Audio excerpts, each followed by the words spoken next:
Anthony Rumble Johnson. We're down here in Biloxi, Mississippi again for Artem Lobov versus Jason Knight 2. After the first fight, can you imagine what it would be like for these two to willingly agree to a rematch knowing what they went through the first time? I think they are two of the wildest, craziest fighters we're probably going to see in bare knuckle right now.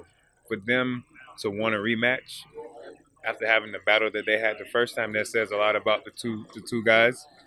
I wouldn't want a rematch if I had to fight somebody that I went to war with like that. You know what I mean? So I expect fireworks for sure.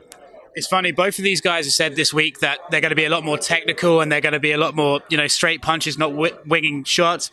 But do you imagine that as soon as one lands heavy, the other one's going to fire back and we're just going to descend into what we saw the last time? In my opinion, that's probably what's going to happen because when when you're really technical and strategic most of the times, and the other person's trying to be strategic and technical, a lot of times you kind of stall each other out. It's not as entertaining. But I think once somebody finally gets popped and they see that their technique that they got hit with was absolutely trash, you know what I'm saying? Then they say, okay, well, that works. It's time to fight. Technique, like Jason said, is going out the door. That's just fight. Since you've been involved in this promotion in bare knuckle, what's been the biggest surprise to you? Oh, nothing. I'm not surprised about what bare knuckle's doing at all. I'm not surprised about the athletes they're choosing. I'm not surprised about the moves David is making for the organization. The staff is amazing. It's coming along. You know what I mean? We're getting accepted in more and more states now. So it's just a matter of time before it's going to be up there with everybody else. How big was that Paulie Malignaggi Artem fight for this promotion? It was big. It was big, but nothing compared to this. I don't think it's compared to this. It's these guys showed what fighting, not boxing, but fighting, old school. Hey, I'm your big brother. I'm a bully you around style fighting. This is what these guys do. These are fighters. Boxers are boxers. These are fighters.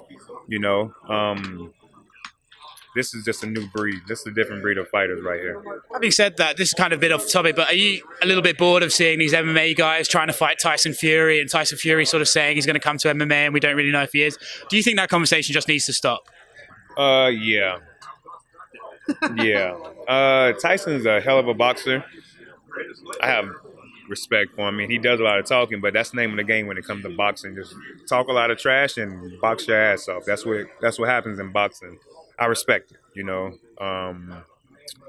I think his size will play a huge, part in everything. But as far as, skill level with the combinations of punches, kicks, and if he was to do MMA, I'm talking.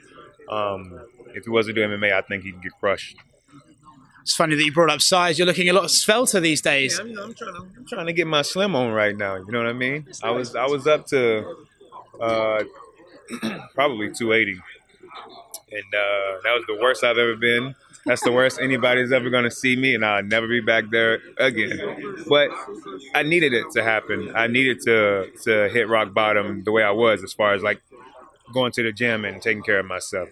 Being in the gym since I was 8, it can take a lot of, wear and tear on any human being. I'm glad I took the break that I've taken. So coming back now, it's a lot. I feel a lot better, and my punches are stronger, harder, faster. The other day, my coach said, "AJ, it's still dangerous." That's what he walked up to me after.